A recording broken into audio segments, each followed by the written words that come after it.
বন্ধুরা, আপনি কি প্রতিদিন ইন্টারডে ট্রেডিং করে ক্লান্ত, বারবার স্টপ লস হিট হচ্ছে? তাহলে আজকের ভিডিওটি আপনাদের জন্য। আজ আমরা জানবো সুইং ট্রেডিং আর ইন্টারডে ট্রেডিংয়ের পার্থক্য, আর শেষে দেখব বর্তমান বাজারে নজরে রাখার মতন কয়েকটি সুইং ট্রেডিং স্টক।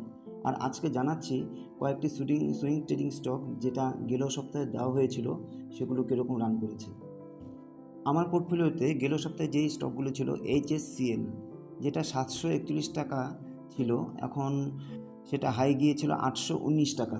দেওয়া ছিল মতিলাল ওসবাল 967 টাকা, সেটা স্টপ লস হিট করেছে। আর HSCL এর কথা যেটা বলছিলাম আপনাদের, 741 টাকা এখনও ভালো রিটার্ন দেওয়ার সম্ভাবনা আছে, তবে স্টপ লস মেনটেন করে কাজ করবেন। আরেকটি স্টক ছিল এক্সাইড ইন্ডাস্ট্রি, যেটা ছিল 425 টাকা। 425 টাকা থেকে 452 টাকা পর্যন্ত ভালো রান করেছে, তবুও এখনও স্টকটা ঊর্ধ্বগামী হওয়ার সম্ভাবনা রয়েছে। দেখিয়েছিলাম ইমামি পেপার, যেটা 95 টাকা ছিল, তো 133 টাকা পর্যন্ত স্টকটা ভালো রিটার্ন দিয়েছে, তো এখন একটু নিচের দিকে যাচ্ছে স্টকটা।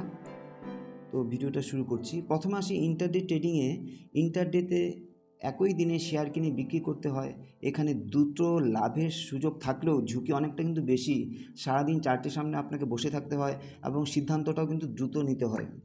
অন্যদিকে সুইং ট্রেডিং একটি ভালো স্টক, কয়েকদিন থেকে কয়েক সপ্তাহ ধরে রাখা যায়। এতে বাজারে মাঝারি মেয়াদের ট্রেড ধরার চেষ্টা করা হয়। চাকরি বা ব্যবসার পাশাপাশি আপনি সুইং ট্রেডিং তুলনামূলকভাবে অনেকটাই সহজ। তাহলে কোনটি ভালো? যদি আপনার কাছে সারাদিন সময় থাকে, দ্রুত সিদ্ধান্ত নিতে পারেন এবং ঝুঁকি নেওয়ার মানসিকতা থাকে, তাহলে বলবো ইন্টারডে ট্রেডিং আপনার জন্য। কিন্তু যদি আপনি কম চাপ নিয়ে ভালো সেটআপে আপনি ট্রেড করতে চান, তাহলে বলবো সুইং ট্রেডিং অনেকের কাছে বেশি সুবিধাজনক। আজ নজরে রাখার মতো কয়েকটি সুইং ট্রেডিং স্টক নিয়ে আলোচনা করছি। বর্তমান টেকনিক্যাল মোমেন্টাম ও বাজারের শক্তির ভিত্তিতে নজরে রাখা যেতে পারে এই কয়েকটি স্টক, যেগুলো আমার পোর্টফোলিওতে আমি নিচ্ছি। প্রথমেই বলবো SOTL। দেখুন SOTL কত সুন্দর একটা চার্ট তৈরি করেছে। বর্তমান প্রাইস চলছে 645 টাকা। নেক্সট স্টক আমি বলছি, সেটা হচ্ছে বায়োকন। 433 টাকা চলছে। এটারও দেখেন চার্টটা কতটা ভালো লাগছে আমার। নেক্সট হলো ক্রেডিটাস গ্রামীণ, যেটা বর্তমান প্রাইস চলছে 1517 টাকা। দেখুন এটারও চার্টটা কতটা ভালো লাগছে। আর নেক্সট স্টক হচ্ছে ডাক্তার লাল, তো যেটার প্রাইস চলছে 1759 টাকা। তো এটারও চার্টটা দেখুন কতটুকু ভালো। তো এই কয়েকটি স্টক আমি আমার পোর্টফোলিওতে রাখছি।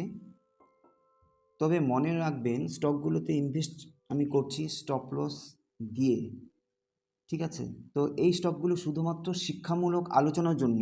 কোনো শেয়ার কেনার আগে চার্ট, ভলিউম, স্টপ লস এবং নিজের গবেষণা অবশ্যই করুন। অবশেষে একটা কথা বলবো আপনাদের, ট্রেডিংয়ে সফলতা স্টক বাছাইয়ের চেয়ে বেশি নির্ভর করে রিস্ক ম্যানেজমেন্টের উপর। একটি ভালো স্টপ লস আপনাকে বাজারে দীর্ঘদিন টিকিয়ে রাখতে পারে।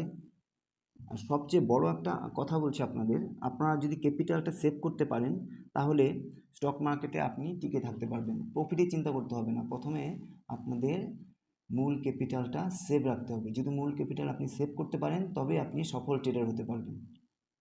তো ভিডিওগুলো আপনারা দেখেন, কিন্তু পুরোটা দেখেন, কিন্তু শেয়ার করবেন, সাবস্ক্রাইব করতে আপনারা ভুলে যান। প্লিজ চ্যানেলটা সাবস্ক্রাইব করবেন। এরকমই আরও নিত্য নতুন স্টক নিয়ে আপনাদের কাছে আমি আলোচনা করব। তো ভিডিওটা ভালো লাগলে লাইক করুন, শেয়ার করুন এবং সাবস্ক্রাইব করবেন।